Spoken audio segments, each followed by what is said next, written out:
दादा झालं का तुमचं? तुम्हीच लग्न हा झालं नाही. आता हसले याचा अर्थ झालं आहे का नाही? बघा तुम्ही, जोपर्यंत आपला बाप घरामध्ये जिवंत 6 महिने खाटावर पडलेला असू द्या बाप, 6 महिने वाकडी नजर करून पाहण्याची कोणाची ताकद होत नाही त्या घराकडे. का? बाप नावाचा खांब त्या घरामध्ये जिवंत असतो. बाप नावाचा जर का मुलीचं लग्न झालेलं असतं, मुलगी माहेरच्या वाटेनं जात असते, एका दगडाची ठेच लागते तिला, रक्तबंबाळ बोट होतं आणि ती मुलगी दगडाला विचारते, दगडा तुला काही वेदना होतात का? तुला त्रास होतो का? लागलं कोणाला आजी? दगडाला का मुलीला रक्तबंबाळ बोट कोणाचं झालं? मुलीचं. तरी ती मुलगी दगडाला का विचारते, दगडा तुला काही लागलं का? याचं एकच कारण असं आहे, ती मुलगी म्हणते बाबा तू माझ्या माहेरच्या वाटेतला दगड आहेस ना, म्हणून तुला मी म्हणते. मी असं म्हणतो दादा, माहेरच्या वाटेतल्या दगडावर जर मुलीचं एवढं प्रेम असेल तर माहेरवर किती प्रेम असलं पाहिजे महाराज. तसं याजसाठी केला होता अट्टहास, ऐका शेवटचा दिस भावा, आता निश्चिंतीने पावलो विसावा, कुंडली धावा तृष्णेची या. प्रस्तुत कीर्तनारूपी सेवेकरिता या ठिकाणी जो अभंग निवडलाय, जो अभंग सुंदर प्रकारे गायला गेलाय, वाजवला गेलाय, तो अभंग एक दोघांचे नाही तर सर्व जगाचं मायबाप ज्यांना म्हटलं जातं, ज्यांच्या गाथाला एक नाही तर 5वा वेद फक्त महाराष्ट्रामध्ये नाही तर ऑल जगामध्ये ओळखला जातो, त्या तुकोबायांचा 4 चरणाचा अभंग असून आज बाबासाहेब बाळकृष्ण पाटील खरात दादा यांच्या प्रथम पुण्यस्मरण नाम वर्ष श्रद्धा नतमस्तक होतो. सर्वांना नमस्कार करतो एकदा संतांच्या भाषेत. हा मस्तक हे पायावरी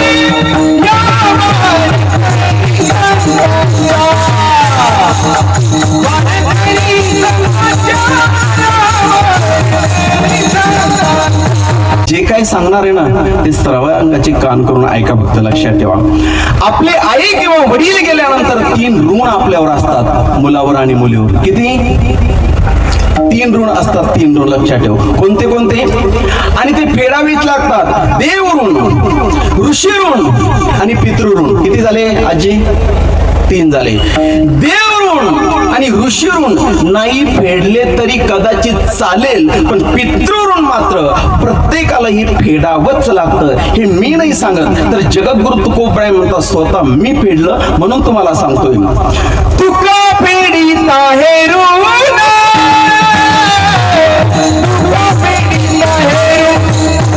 स्वतः जगद्गुरु तुकोबाराय सांगतात बाबा मी तुम्हाला सांगतो म्हणून असं नाही, स्वतः आधी मी फेडलं पितृऋण आणि म्हणून तुम्हाला सांगतो. तुका फेडीता हे ऋण जगा सांगे अवलोकन. म्हणून 3 ऋण असतात, देवऋण, ऋषीऋण, पितृऋण. आणि म्हणून आजचं कीर्तन म्हणजे पितृच्या वडिलांच्या ऋणातून थोडं मुक्त होण्याचा केलेला प्रयत्न म्हणजे आजचं कीर्तन आणि अन्नदान. विठाला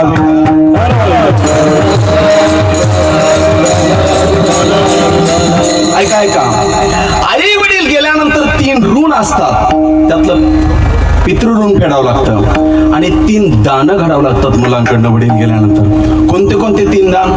अन्नदान, ज्ञानदान आणि पिंडदान. मग या ठिकाणी कहो महाराज, या ठिकाणी दादा गेल्यानंतर हे जे सुधाकर भाऊ असतील, दिनकर भाऊ असेल, या ठिकाणी 3 दान होत आहेत का? या ठिकाणी अन्नदान आहे का? या ठिकाणी ज्ञानदान आहे का? या ठिकाणी पिंडदान आहे का? तर हो आहे. ऐका, ज्ञानदान आहे. ज्ञानदान म्हणजे हे जे कीर्तन चालू आहे ना, हे कोणतं दान आहे? हे ज्ञानदान आहे. मग या ठिकाणी अन्नदान आहे का? हो अन्नदान आहे. आता कीर्तन झाल्यानंतर जो जेवणाचा कार्यक्रम ते काय आहे? अन्नदान आहे. मग पिंडदान आहे का? तिकडे ब्राह्मण काका तिकडे पूजा चालू आहे ना, तिकडे पिंडदान चालू आहे. जे 3 दान मुलांकडून घडावं लागतात ते 3 दान या ठिकाणी चालू आहे.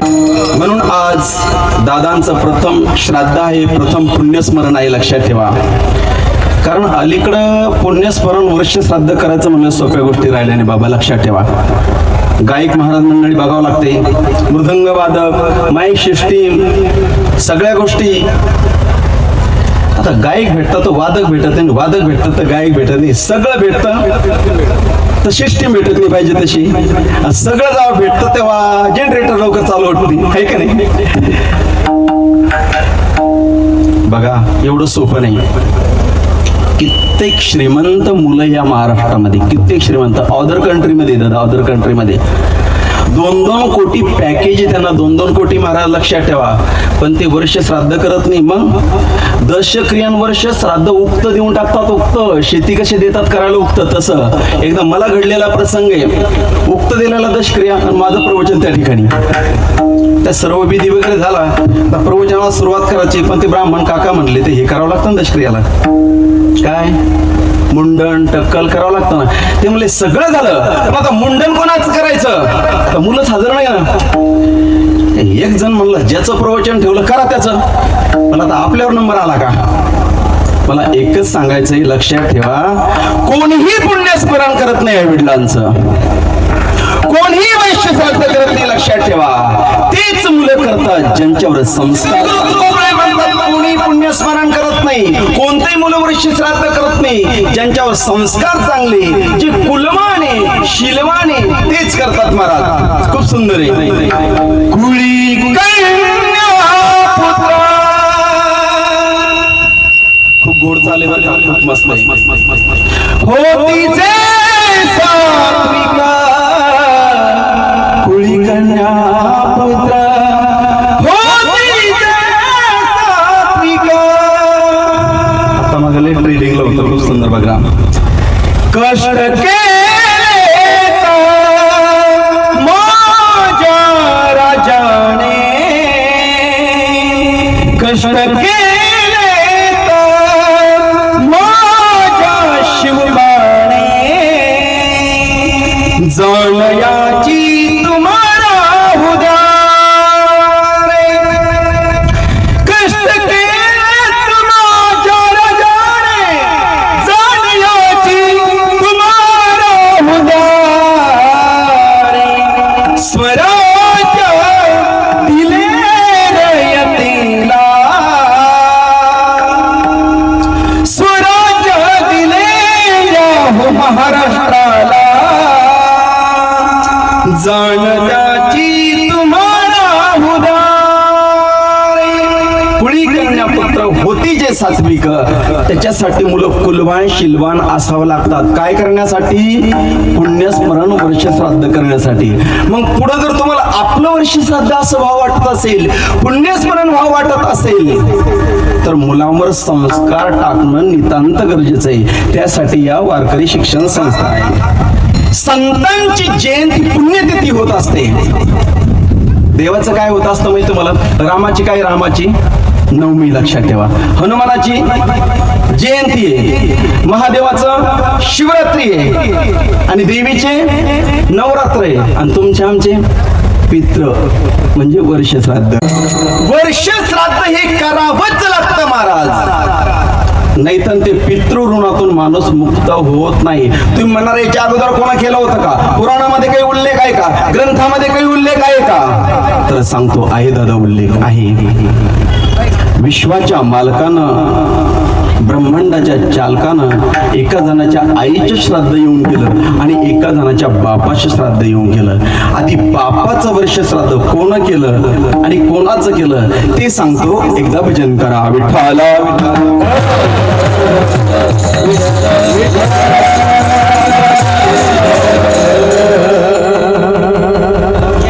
महाराष्ट्रामध्ये भक्तीचं वावचं सुटलं. एक महात्मा जन्माला आला पुणे जिल्ह्यामध्ये, देहू गावामध्ये. त्यांचं नाव आहे जगद्गुरु तुकोबराय.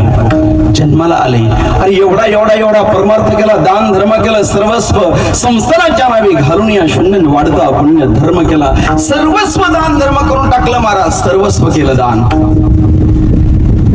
पण जगद्गुरु तुकोबरायांच्या आईचं वर्ष श्राद्ध काही दिवसावर आलं बरं का बाबा. कोणाच्या? जगद्गुरु तुकोबरायांच्या आईचं श्राद्ध काही दिवसावर आलं. आणि जगद्गुरु तुकोबरायांच्या पत्नी बायको आवली. जिजाऊ साहेब आल्या, म्हटले, अहो तुकोबराय, माझ्या सासूचं श्राद्ध काही दिवसावर आलेलं आहे. मग श्राद्ध करायचंय आपल्याला चांगलं मोठं. बरं म्हटलंय. मग रामेश्वर भट्टांचं कीर्तन ठेवायचंय आणि अख्ख्या गावाला जेवणासाठी आमंत्रित करायचंय. महाराष्ट्राच्या राजाला आमंत्रित करायचंय. 14 टाळकरी बरोबरचे अनगडशा सर्वांना बोलवायचंय. आता मला सांगा, जिजाबाईच्या कोणाचं वर्ष श्राद्ध आहे आजी? वरून चाललं का? बोला तुम्ही महिला मंडळ. कोणाचं आहे? सासूचं. आणि आनंद कोणाला आहे हो? बोला बोला. हा, हे महत्वाचं आहे. वर्ष श्राद्ध कोणाचं आहे? सासूच आहे. आणि आनंद कोणाला आहे? सुनाला आहे. मी असं म्हणतो दादा, असं म्हणतो, ज्या घरामध्ये अशा सुना आहे ना, कशा? जिजाऊ आईसाहेबांसारख्या ज्या घरामध्ये अशा सुना आहे ना, त्यांच्या दरवाजामध्ये टाळ आणि मृदंग वाजत असतो. विठ्ठला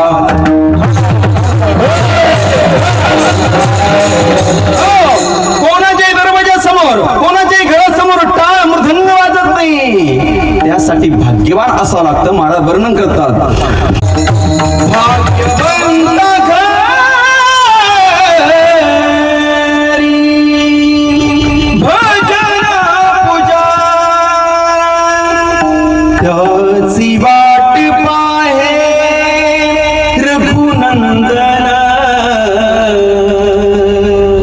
विश्वाचा मालक त्याच्या घरच्या भजनाची वाट पाहत असतो.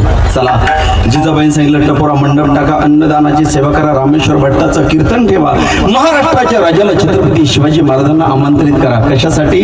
कीर्तनासाठी, वर्ष श्राद्धासाठी.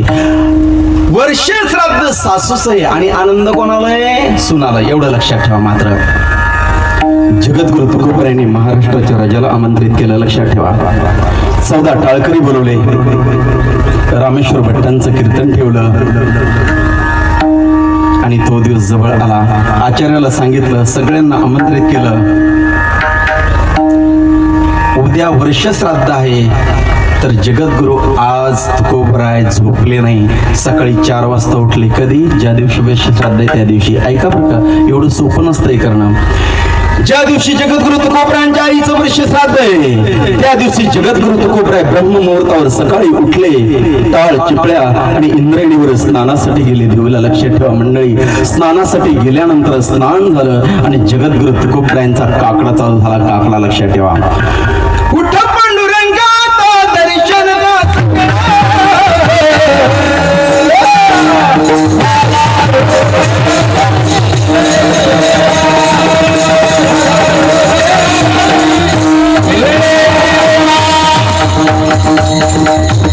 जगद्गुरु तुकोबरायांनी दुसरा अभंग म्हटला, उठर्णोदय प्रकाश झाला, घंटा गजर गरजिनला.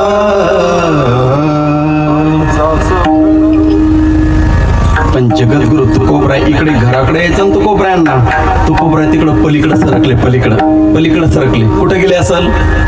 भंडारा डोंगरावर गेले. बरं का, तुकोबराय भंडारा डोंगरावर गेले आणि भंडारा डोंगरावर टाळ चिपळ्या हातात आहे. बस रामकृष्ण हरी, रामकृष्ण हरी. अहो, सकाळचे 6 वाजले, 8 वाजले, 9 वाजले, 10 वाजले आणि जिजाबाई साहेबांची इकडं घालामेल चालू झाली. कशासाठी?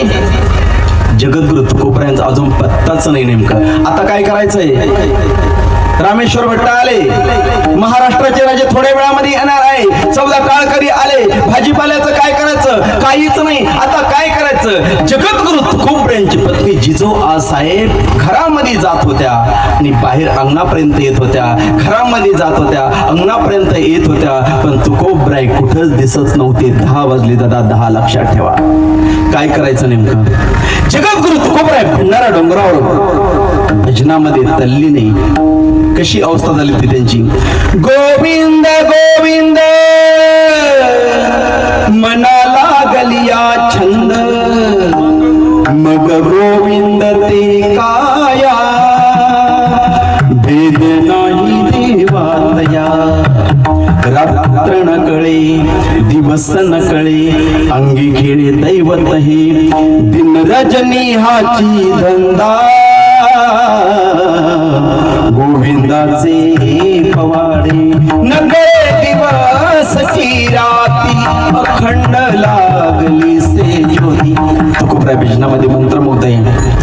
पण हीच घटना हीच गोष्ट महाराज लक्षात ठेवा पंढरपूरच्या मालकाला कळाली आणि पंढरपूरचा मालक विटेवर गडबडला. विटेवर लक्षात ठेवा पितंबर सहित विटेवरून उडी मारली पंढरीच्या मालकानं. हो पंढरीच्या मालकानं लक्षात ठेवा रंगीशिंगी बैलजोडी आहे बैलजोडी.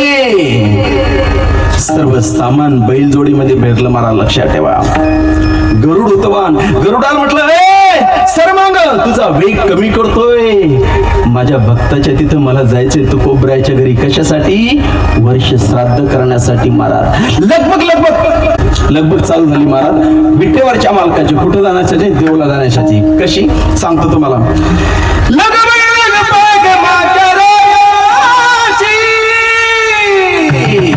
कुठं जायची? देहुगावला जायाची. काळी भंगराची आली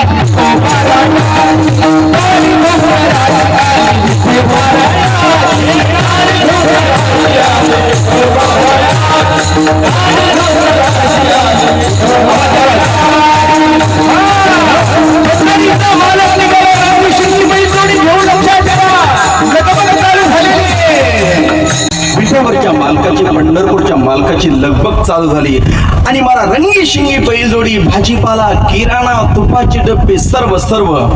आता गावामध्ये काही टवाळखोर लोक असतात पाहुणे मंडळी लक्षात ठेवा.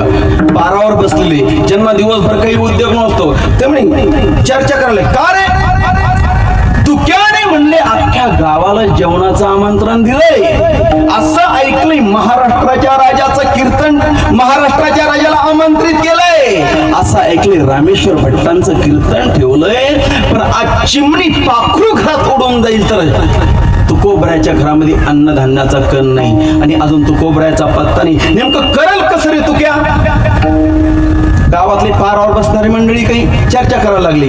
तितक्यामध्ये रंगी शिंगी बैलजोडी महाराज भगवंतानं रूप पालटलं आणि तुकोबरायचं रूप धारण केलं. धोती आहे पगडी आहे पडकी पताक आहे टाळ विना आहे आणि जगद्गुरु तुकोबराय पंढरीचा मालक जगद्गुरु तुकोबरायच्या रूपामध्ये गाडीवर बसलेला आहे आणि कमानीमधून गाडी आतमध्ये आली आणि जी मंडळी चर्चा करत होते आता तुक्या कसं वर्ष श्राद्ध करण अख्ख्या गावाला निमंत्रण केलंय त्यांनी तर तोंडातच बोट घातले. म्हणजे अरे बापरे तुकोबरायचं रंगी शिंगी बैलगाडी भाजीपाला किराणा तुपाचे डब्बे. ते गप्पच बसले. मला लक्षात ठेवा भगवान परमात्मा आले. लक्षात ठेवा तुकोबरायच्या रूपामध्ये भाजीपाला कापून देत आहे आणि महाराष्ट्राचं स्वागत करताय. कोण? विश्वाचा मालक महाराष्ट्राच्या राजाचं छत्रपती शिवाजी महाराजांचं स्वागत करतायत. भाजीपाला कापून देत आहेत. आचार्याकडे जात आहेत. किती धावपळ करतायत किती धावपळ. 14 टाळकऱ्यांचं स्वागत करताय. मोऱ्या गोसावी आलेले. आतापर्यंत कधी जगद्गुरु तुकोबरायने संसारामध्ये प्रपंचामध्ये एवढं काम कधी केलं? कधी एवढं लक्ष दिलं? पण इकडं जिजाऊ आई साहेबाला खूप आनंद होत होता. का? अहो तुकोबराय आतापर्यंत कधी तुम्ही संसारामध्ये एवढी घालमेल केली नाही एवढे कधी पळाले नाही. आज पहिल्यांदा पळताना किती गुण आला माझ्या सासूच्या वर्ष श्राद्धाच्या दिवशी. आता जिजाऊ साहेब काय करायचे बघा बरं का. असा फोटो ठेवला होता ना समोर कीर्तनामध्ये 5-5 मिनिटाला जिजाऊ आई साहेब यायच्या आणि फोटो जाऊन सुनी असं दर्शन घ्यायचं. काय म्हणायच्या माहिती का? काय म्हणायच्या? सासूबाई महिन्याला पुण्यतिथी वर्ष श्राद्ध करील तुमचं महिन्याला पण माझ्या मालकाला असा गुण येऊ द्या असा. आज किती पळतायत भाजीपाला कापून देत आहेत स्वागत करतायत स्वयंपाक करतायत असा माझ्या मालकाला गुण येऊ द्या. पण म्हातारी आतून हसत होती फोटो मधून आणि काय बनत होती माहिती का? अगं बेडे हा तुझा मालक नाही मग हा जगाचा मालक आहे. पण हा तुला तुझा मालक वाटतोय याला मी काय करणार? फोटोच्या आतून म्हातारी म्हणत होती. लक्षात ठेवा प्रसंग असा आहे महाराज. तुकोबरायचं तिकडं भजन चालू आहे महाराज. 4 वाजले 5 वाजले कीर्तन झालं. महाराष्ट्राचं स्वागत झालं. महाराष्ट्राच्या राजाचं स्वागत. संपूर्ण देहू गावामध्ये तुपाच्या स्वयंपाकाचा सुगंध सुटला होता. संपूर्ण स्वयंपाक कशातला होता? तेलातला नव्हता तुपातला होता. अख्खं देहू गाव जेवून गेलं. अख्खं देहू गाव जेवून गेलं महाराज. लक्षात ठेवा. आणि मग फक्त राहिलं कोण जेवायचं आता? जिजाऊ आई साहेब. जिजो आईसाहेब आणि विश्वाचा मालक तुकोबरायांच्या रूपातला फक्त दोघं जण जेवायचे राहिले.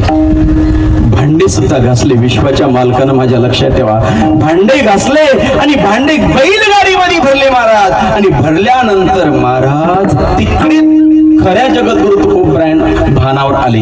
अरे बापरे, संध्याकाळचे तर 5-5:30 वाजले. काय झालं असेल? महाराष्ट्राच्या राजाला आमंत्रित केलं होतं, अंगरशाला बोलवलं होतं, रामेश्वर भट्टाचं कीर्तन ठेवलं होतं, अख्ख्या गावाला जेवणाचं निमंत्रण दिलं होतं. नेमकं झालं काय असेल देऊ गावामध्ये? काय झालं असेल? तुकोबराय बेचैन झाले. टाळ चिपळ्या खांद्यावर मिळा पळत सुटले महाराज. भंडारा डोंगरावरून आले पळत आले. आणि आता लक्षात ठेवा, इकडं खऱ्या विश्वाच्या मालकाला कळालं तुकोबराय आता येतात. तोपर्यंत तुकोबराय येत नाही, तोपर्यंत आपण गाडी बैल घेऊन फरार व्हावं, तिथं आपलं पितळ उघड पडेल. सर्वांगाचे कान करून ऐका बरं का. भांडे घासले विश्वाच्या मालकानं, बैलगाडीमध्ये ठेवले. आणि विश्वाचा मालक काय म्हणतो मी ते जिजो आईसाहेबला, आवळे मी एवढे भांडी पोहोचत करून येतो आणि नंतर तू आणि मी नंतर आपण काय करू? जेवण करूया. महाराज जिजो आईसाहेबांच्या डोळ्यामध्ये आज अश्रूच थांबत नव्हते. कारण उभ्या आयुष्यामध्ये कधी जगद्गुरु तुकोबरायांनी प्रपंचासाठी, संसारासाठी एवढा खटाटोप कधी केला नव्हता. विश्वाचा चालक मालक भांडी घेऊन, बैलगाडी घेऊन कमानीमधून बाहेर पडला गेला. आणि नंतर तुकोबराय कमानीमधून बाहेर आतमध्ये आले. पण तुकोबराय आज आले महाराज, पण तुकोबराय थरथर घाबरत होते. नेमकं काय अवस्था झाली असेल घरी? अख्खं गाव जेवून गेलं असेल का? काय परिस्थिती झाली असेल? महाराष्ट्राचा राजा आला असेल तर काय झालं असेल? अनगडशाह आला असेल तर काय झालं असेल? रामेश्वर भट्टांचं कीर्तन झालं असेल का? जगद्गुरु तुकोबराय जवळ गेले. इकडे जिजो आईसाहेबांनी पंच आरती लावली होती. लक्षात ठेवा, कशासाठी? तुकोबरायांना ओवाळण्यासाठी महाराज. कारण पहिल्यांदा एवढं काम जगद्गुरु तुकोबरायांनी प्रपंचामध्ये केलं होतं. तुकोबराय आले, जिजो आईसाहेब पंचारती घेऊन उभी. आता तुकोबराय तर घाबरतच होते. तुकोबराय म्हणतात, अरे आता काय होतं घरी गेल्यानंतर? पण समोर गेल्यानंतर जिजो आईसाहेबांनी पंचाआरती सुरुवात केली बर का. पंचाआरती करायला सुरुवात केली. तुकोबराय मनातल्या मनात म्हणतात, इथं आरती आणि आतमध्ये गेल्यानंतर पूजा तर नाही ना? कळलं का तुम्हाला? कळलं असेल तर समजून घ्या, ज्यांना कळलं. हा, धन्यवाद. आरती सुरुवात केली जिजो आईसाहेबांना. आरती तुकारामा स्वामी सद्गुर धामा सच्चिदानंद मूर्ती पालना करे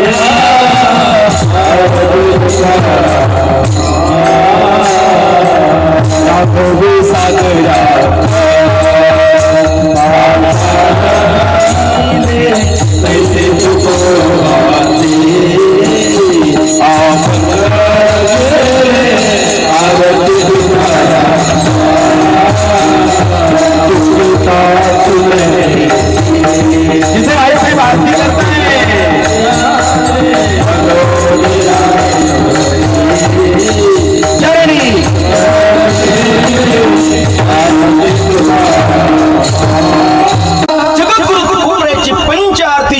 साहेबांनी केली. पण तुकोबराय मनात विचार करतात, इथं आरती आणि आतमध्ये गेल्यानंतर पूजा होऊ नये म्हणजे आहे का नाही?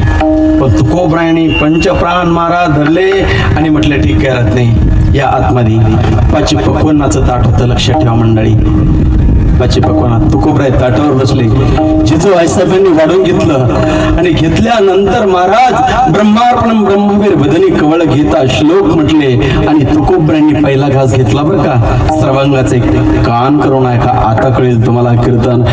जगद्गुरु तुकोबरायांनी घास घेतला आणि ओठापर्यंत घास नेला, तोंडात घास जाणार तितक्या जिजो आईसाहेब म्हणतात, आहो तुकोबराय,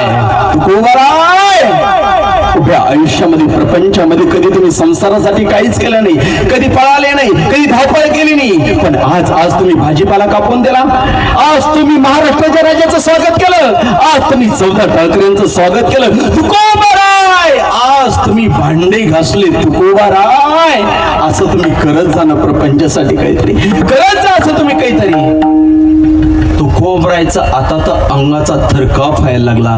जो हात ओटापर्यंत गेला ना तोंडापर्यंत मंडळी, घास खाली पडला, हात थरथरायला लागला. आणि तुकोबराय म्हणतात थांब थांब थांब, खरकटे भांडी घासले, अख्खं देवगाव जेवण गेला, भाजी कापली, कोण होतं ते, कोण होतं? अहो तुम्हीच होता ना. मित्र भंडारा डोंगरावर भजन करण्यासाठी गेलो होतो, मला तर माहित पण नाही कोण होतं, कोण होतं खरं सांग. अहो तुम्हीच होता, तुम्हीच धावपळ करत होता ना, तुम्हीच होता ना. तुकोबराय, तुकोबराय म्हणतात कुठे गेले, कोण होतं ते, कुठे गेलं ते मला म्हणे मी भांडे पोस्ट करून येतो. महाराज जगद्गुरु तुकोबराय जेवले असेल का? जगद्गुरु तुकोबराय ताटावरून उठले आणि जगद्गुरु तुकोबराय ती माझ्या घरी येतो, माझ्या आईचं वर्ष श्राद्ध करतो, माझ्या घरचे भांडे घासतो आणि जेवण न करता उपवाशी जातो ना. दुसरा तिसरा या जगाच्या पाठीवर कोणीच नसला पाहिजे. तू जो आहे ना तो विटेवरचा, तो पंढरपूरचा अखिलेश पांडुरंग परमात्माच असला पाहिजे, दुसरं कोणी नाही, कोणी नाही. जगद्गुरु तुकोबराय अंगणामध्ये आले, तुळशी वृंदावनापाशी आले. जगद्गुरु तुकोबराने एक हात पंढरपूरच्या दिशेने सोडला, सांगितलं पांडुरंगा जोपर्यंत तू येत नाही ना रे अख्खं गाव जेवून गेलं ते गाव. महाराष्ट्राचं स्वागत करतो तो आल्यानंतर, भाजी कापून देतो, खरकटे भांडी घासून जातो. चोर आहेस तू चोर देवा, चोरून काम करतो. जनाबे म्हणतात धरीला पंढरीचा चोर, गळा बांधून यादवर. चोर आहेस तू चोर, पण देवा तुला खरं सांगू, देवा खरं सांगू, अरे अख्खं देवगाव जेवून गेलं रे, अख्खं देवगाव. पण जोपर्यंत येऊन तू जेवत नाही ना तोपर्यंत माझ्या आईचं वर्ष श्राद्ध पूर्ण होत नाही. देवा यावं लागेल, तुला यावं लागेल आणि इथं येऊन तुला जेवण करावं लागेल, तेव्हा माझ्या आईचं वर्ष श्राद्ध पूर्ण होईल. अखिलेश पांडुरंग परमात्मानं रुक्मिणी सहित वाऱ्याच्या वेगानं महाराज देवगाव मध्ये आले व देवगावामध्ये पक्वानाचं ताट वाढलेलं आहे. जगद्गुरु तुकोबराय आहे, जिजो आईसाहेब आहे, रुक्मिणी आईसाहेब, पांडुरंग परमात्मा आहे. किती झाले? 4. आणि भागीरथी नावाची कन्या आहे. महाराज लक्षात ठेवा. 5. विश्वाचा चालक मालक ताटावर बसलेला आहे. जगद्गुरु तुकोबराय ताटावर बसलेले, एक घास घेतलेला आहे महाराज विश्वाच्या मालकानं, आणि विश्वाचा चालक मालक जगद्गुरु तुकोबरायांच्या मुखामध्ये तोंडामध्ये घास भरवतो. त्यावेळी तुकोबरायच्या डोळ्याला धारा लागतात, तुकोबराय ढसर ढसर रडायला लागतात. देवा देवा संसाराच्या नावे घालून या शून्य वाढता पुण्य धर्म केला. देवा कधी संसार केला नाही, कधी पळलो नाही, बस तुझं नामस्मरण नामस्मरण. अरे हीच इच्छा होती देवा, विश्वाच्या मालकानं यावं, मला भेट द्यावी देवा. पण आज तू माझी इच्छा पूर्ण केली. यासाठी सगळा खटाटोप होता, यासाठी माझा अट्टास होता. तू यावं, श्राद्ध करावं, मला भेट द्यावी. अभंगाचं पहिलं चरण. ज्यावेळेस विश्वाचा चालक मालक पंढरीहून विटेवरून येतो आणि जगद्गुरु तुकोबरायांच्या आईचे श्राद्ध करतो, त्यावेळेस तुकोबरायांचे हे शब्द काय? याच साठी केला होता अट्टहास, शेवटचा दिस गोड बाबा, शेवटचा दिवस गोड बाबा. आणि मग तुकोबराय म्हणतात आता निश्चिंतीने पावलो विसावा, कुंडलिया धावा तृष्णेची या. तृष्णा काय माहिती तुम्हाला? तृष्णा म्हणजे इच्छा, आकांक्षा, अपेक्षा, तहान. आता माझी तृष्णा, इच्छा, आकांक्षा काय झालेली? थांबलेली. का तर पंढरीचा मालक माझ्या घरी येतो, काम करतोय, मला भेट देतो ना, म्हणून आता निश्चिंतीने पावलो. याच्या अगोदर नाही, सोमनाथ महाराज आपली भेट झाली, आल्यानंतर मी विचारलं तब्येत कशी आहे? तुम्ही काय म्हटले? आत्ता बरी बा. याचा अर्थ याच्या अगोदर थोडी बिघडलेली होती. वर्तमानकालीन शब्द या. आता निश्चिंतीने पावलो विसावा. तुकोबराय म्हणतात आता मी निश्चिंतीने पावलो, आता निश्चिंतीने पावलो विसावा. कुंडली दावा तृष्णेची या, पळण्याची, धडपड करण्याची, जे मिळवायचं होतं ते मिळवण्याची आता माझी धावा थांबलेली. कुंडलिया धावा तृष्णेची या, कवतुक वाटे झाली या बेंचाच. वाचे नाम मंगळाचे निगुणे आता निश्चिंतीने पावलो विसावा कुंटलिया धावा तृष्णेची या गोड बाबा आता निश्चिंतीने पावलो विसावा कुंटलिया धावा तृष्णेची या.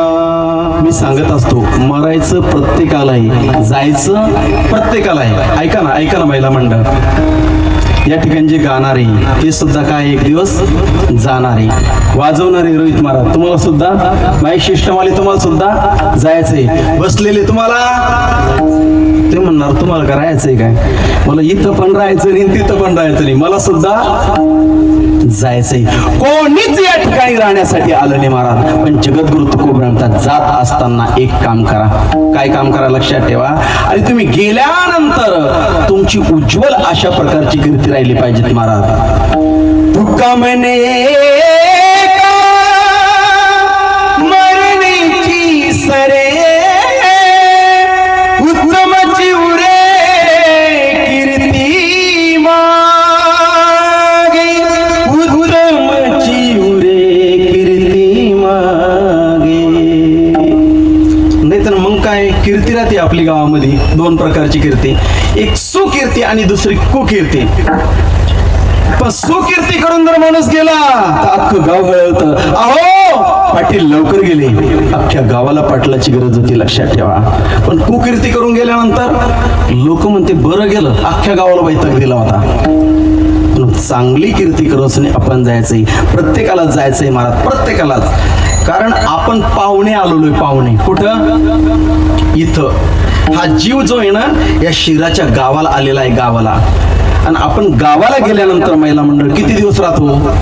1 2 3 4. तुम्ही जर 5व्या दिवशी राहण्याचा प्रयत्न केला तर किती लाडाचा असू द्या, जावाई किती लाडका असू द्या, किती दिवस राहील दादा? दादा झालं का तुमचं? तुम्हीच लग्न हा झालं ना. आता हसले याचा अर्थ झालं आहे का? तुम्ही जर गेले समजा सासरवाडीला किती दिवस? 1 2 3. 4थ्या दिवशी राहायचा प्रयत्न केला तर सासरवाडीला काय म्हणते? जावाई आता दिवस भरले निघा आता. तसं जीव सुद्धा पाहुणा या शिराच्या गावाला आलाय लक्षात ठेवा. मीनी संत ज्ञानेश्वर माऊली सुंदर वर्णन करतात ज्ञानेश्वर मध्ये. या शरीराची गावालिया जन्म मृत्यूची सोहळ्या नाम नये धनंजया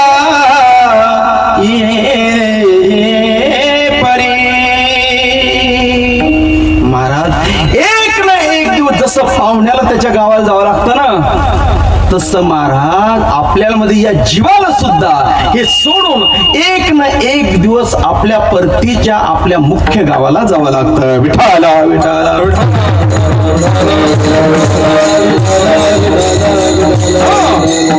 श्रीकृष्ण भगवान परमात्म्याला अर्जुनाने एक प्रश्न विचारला की ते देवा मग आपल्याला मरावं लागतं, आपण मरतो म्हणजे मग पुन्हा जन्माला यावं लागतं का? आपण मरतो म्हणजे देव म्हणतात अजिबात, जीव हा मरत नाही. मग अरे अर्जुना, जसं आपण काय करतो, हे वस्त्र आहे ना, कपडे आहे ना, हे फाटल्यानंतर आपण काय करतो? जीर्ण झाल्यानंतर नवीन दुकानामध्ये जातो, पाहिजे तसा ड्रेस खरेदी करतो बरं का, आणि फाटलेले काय करतो? फेकून देतो. तसं हे शरीर जीर्ण झालं बरं का, वयोवृद्ध झाल्यानंतर काय करतो? जीव टाकून देतो आणि नवीन शरीरामध्ये प्रवेश करतो. माऊली सुंदर वर्णन करतात महाराज. जैसे जीर्ण वस्त्र सांडीचे मग नूतन वेडीचे, तैसे देहांतरा स्वीकारीचे चैतन्य म्हणून महाराज जीव मरत नाही, आपण मरत नाही. टेन्शन घ्यायचं नाही, दुसरा जन्म आपल्यासाठी तयार आहे. म्हणून मरणाची भीती बाळगायची, फक्त कर्म चांगलं करायचं महाराज लक्षात ठेवा. तसं आपल्याला कसं दिलेलं माहिती तुम्हाला? भाड्यानं दिलेले, भाड्यानं. माझी भाषा कळते ना तुम्हाला? बाबा कसं दिलंय आपल्याला? हे भाड्यानं दिलेले, भाड्याला दिलेलं. आणि भाड्यानं दिलेलं आहे ना आपल्याला. हा म्हणजे पैशानं दिलेलं आहे महाराज. आणि जसं आपण रूम महाराज भाड्यानं राहतो ना सिटीमध्ये शहरामध्ये, अग्रीमेंट केलेलं असतं वकील साहेबाकडनं, तारीख वेळ दिवस वर्ष. आणि त्यावेळेस जर आपण नाही सोडली रूम तर मालक काय करतो, धक्के मारून काढून देतो. तसं महाराज हे शरीर सुद्धा आपल्याला जीवाला भाड्यानं दिलेले, अग्रीमेंट झालेलं, याचं अग्रीमेंट झालेलं आहे. किती पैसे फेका डॉक्टरकडे महाराज, 1 मिनिट सुद्धा वाढवून मिळत नाही. 1 मिनिट महाराज. एक खूप सुंदर बरं का, खूप सुंदर आहे, ऐकवतो तुम्हाला, दे आवाज. जिंदगी एक किराए का घर है, एक ना एक दिन बदलना पड़ेगा, एक ना एक दिन बदलना पड़ेगा, एक ना एक दिन बदलना पड़ेगा, एक ना एक दिन बदलना पड़ेगा. मला सांगायचंय प्रत्येकाला जायचंय अगदी मुंगीपासून तर ब्रह्मदेवापर्यंत. अवतारी पुरुषांना जावं लागलं, अवतारी ब्रह्मदेवापर्यंत जावं लागलं अवतारी पुरुषांना. तर मग अवतावर्गांना जावं लागणार नाही का? कळते माझी भाषा? अवतारी महापुरुषांना जावं लागलं तर अवतावरच्यांना जावं लागणार नाही का? बरोबर आहे की नाही बाबा? मग महाराज प्रत्येकाला जायचंय, पण जात असताना तुका म्हणे एका मरणेची सरी, उत्तमाची उरे कीर्ती मागे. असं काहीतरी आपल्याला कीर्ती करायची, गेल्यानंतर लोकांनी आपलं नाव घेतलं पाहिजे. आज बाबासाहेब बाळकृष्ण पाटील दादा खरात जाऊन 1 वर्ष झालं. आज आमचे सुधाकर भाऊ असेल, दुसरे दिनकर ना ते असेल, तुम्हाला सांगून जाईल, ओ ढगाळ गेलेला सूर्य आणि चंद्र पुन्हा दिसेल. अंडरलाईन करून ठेवा बरं का वाक्यातील. ढगाळ गेलेला सूर्य आणि चंद्र पुन्हा दिसेल, डोंगराळ गेलेला सूर्य पुन्हा दिसेल, पण माती आड गेलेले आई आणि वडील पुन्हा दिसू शकत नाही. लक्षात ठेवा. अजून तिथं सुविधा नाही महाराज, किती पैसे फेका, एकदा गेले तर गेले. आणि मी तुमचं नाही सांगणार, वैयक्तिक माझं सांगतो. माझे वडील जाऊन आज 3.5 वर्ष झाली. आज तुकाराम महाराजांचा माझा विषय झाला. बघा किती वाजता घरी जा, कीर्तन करून रात्री 2-3 वाजता 4 वाजता अख्खं घर झोपायचं, पण वडील नव्हते झोपत. बेले बाहेर, बेल बाबा दरवाजाला बेले वाजवायची. कधी वडील असेपर्यंत कधी बेल वाजवायचं काम पडलं नाही बरं का? महादेवाचं मंदिर आहे आमच्या घरासोबत बाबा, महादेवाचं मंदिर. तिथून गाडीचा उजेड जरी प्रकाश दरवाजावर पडला, ऑटोमॅटिक घराचा दरवाजा उघडायचा. अरे कोणती कॉम्प्युटर सिस्टीम घरामध्ये बसवली होती? कोणती सिस्टीम होती? सिस्टीम वगैरे कोणतीच नव्हती. अरे बाप नावाचा कॉम्प्युटर घरामध्ये होता. दरवाजावर उजेड जरी पडला ना तर ऑटोमॅटिक दरवाजा उघडायचा. हो ऑटोमॅटिक. आता तो बाप राहिला नाही, बेला वाजावं लागत्या. वहिनी दादा बाकीचे घर उघडतात. म्हणून जोपर्यंत आई वडील आहे ना तोपर्यंत त्यांची सेवा करा. गेला ना तो बाप परत नाही मिळत महाराज. अनेक राजे रजोडे महाराष्ट्रामध्ये झाले महात्मे. बाप गेल्यानंतर बापाची उणीव आणि खंत त्यांना झाली महाराज. लक्षात ठेवा, सांगून जाईल तुम्हाला मी. महाराष्ट्राचे राजे, हिंदवी स्वराज्याचे संस्थापक, महाराष्ट्राचे राजे, हिंदवी स्वराज्याचे संस्थापक. रायगडावर राज्याभिषेक चालू होता राजाचा. लक्षात ठेवा, छत्रपती शिवाजी महाराजांचा राज्याभिषेक चालू होता. अरे अभिमानी सर्व माना, सर्व राजे, सर्व जमा झालते. महाराष्ट्रातले सर्व दिग्गज मंडळी जमा झालते. 32 मन सुवर्ण सिंहासन विराजमान होतं. लक्षात ठेवा, माझ्या राजासाठी आमचे जिजाऊ आसाहेब सिंहासनाजवळ उभा होता. माझं राज त्या सिंहासनाच्या दिशेने जातंय, माझं राज त्या सिंहासनाच्या दिशेने जातंय. आणि जात असताना छत्रपती शिवाजी महाराज आभाळाकडे पाहतात आणि ढसा ढसा रडायला लागते. हो राजा, आमचं महाराष्ट्राचा राजा रडायला लागतो आज. का हो, का रडायला लागतो?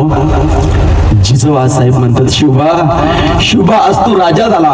शिवबा तुम्ही आज महाराष्ट्राचे राजा झाले. शिवबा तुम्ही आज रडता. शिवबा हे वैभव, हे आनंद किती. शिवबा तुम्ही रडताच, कारण काय रडण्याचं?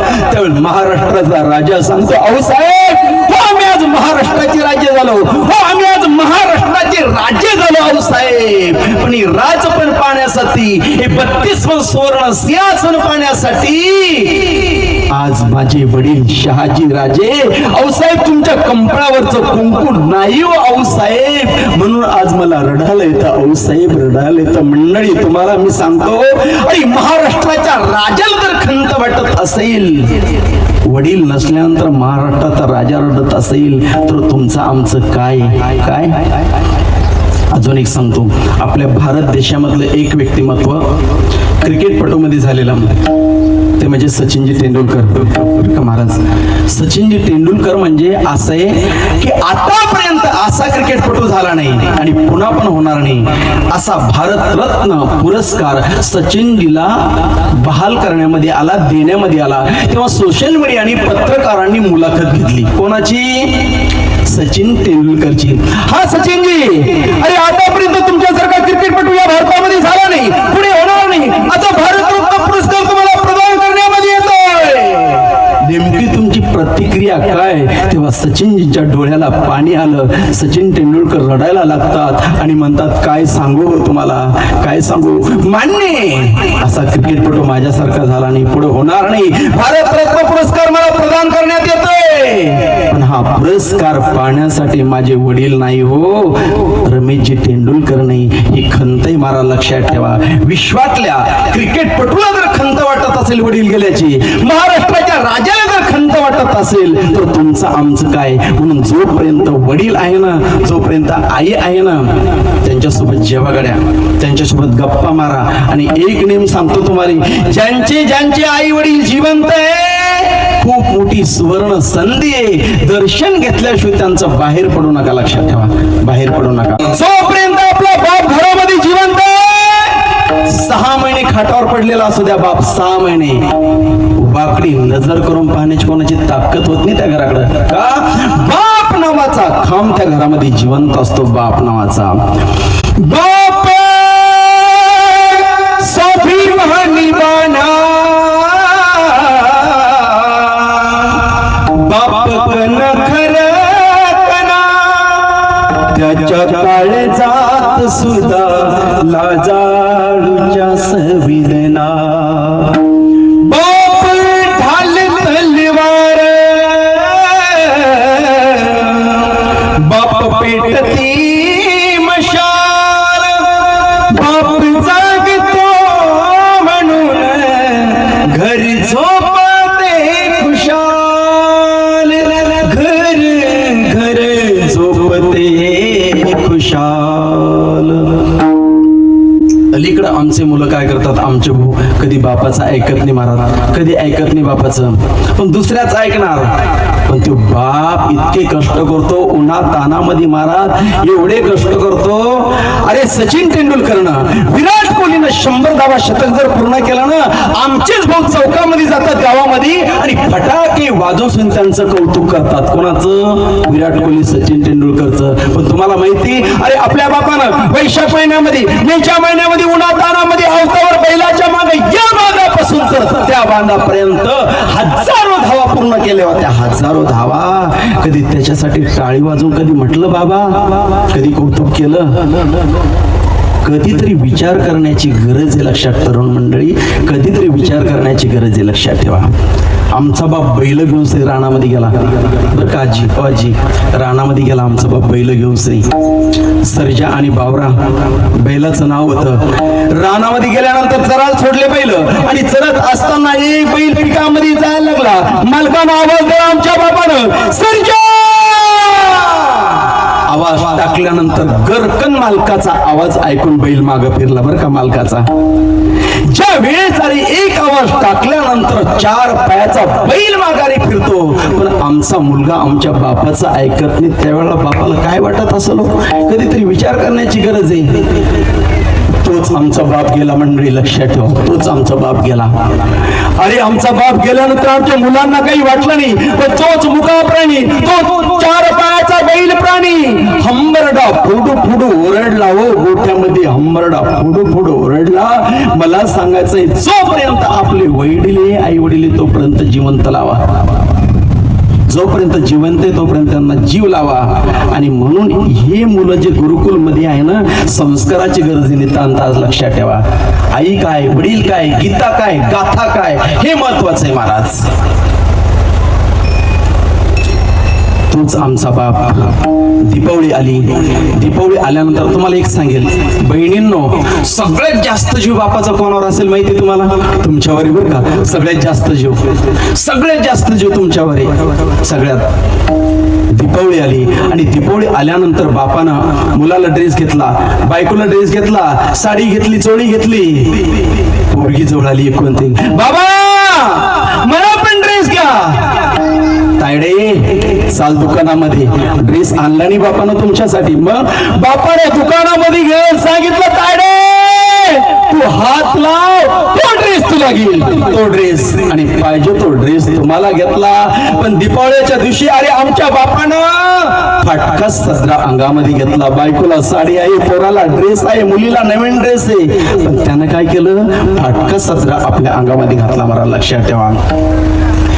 त्याच्या फाटक्या सदऱ्याला किती ठिकाण पडले आली, उभ्या आयुष्याला शिक्षा तर लावल्या. मला कसं होत या कुणी बाबा म्हणताना उरी हुंद गदटतो या. गोष्ट बापाची सांगता मी लिहाय शिकले, मग वाचायला आज सभेत बोलले, कसे काटे ते बोचले. त्याच्या परम कष्टाच चिजरात्र दिन करताना उरी हुंद कदाटतो या. गोष्ट बापाची सांगताना एकच सांगेल दादा मी, कीर्तन सगळं बाजूला ठेवा, एकच वाक्य घेऊन जा फक्त. सगळं महिला मंडळ आणि पुरुष मंडळी माझे तरुण एकच वाक्य घेऊन जा. लक्षात ठेवा, तुम्ही भगवंताची भक्ती नाही केली तरी चालेल गड्या. वाक्याकडे लक्ष द्या बरं का. तुम्ही भगवंताची भक्ती नाही केली तरी चालेल गड्या, पण आई वडिलांची सेवा केल्याशिवाय राहू नका. आई वडिलांची सेवा केल्याशिवाय राहू नका. झालं माझं कीर्तन महाराज. ज्ञानेश्वर माऊली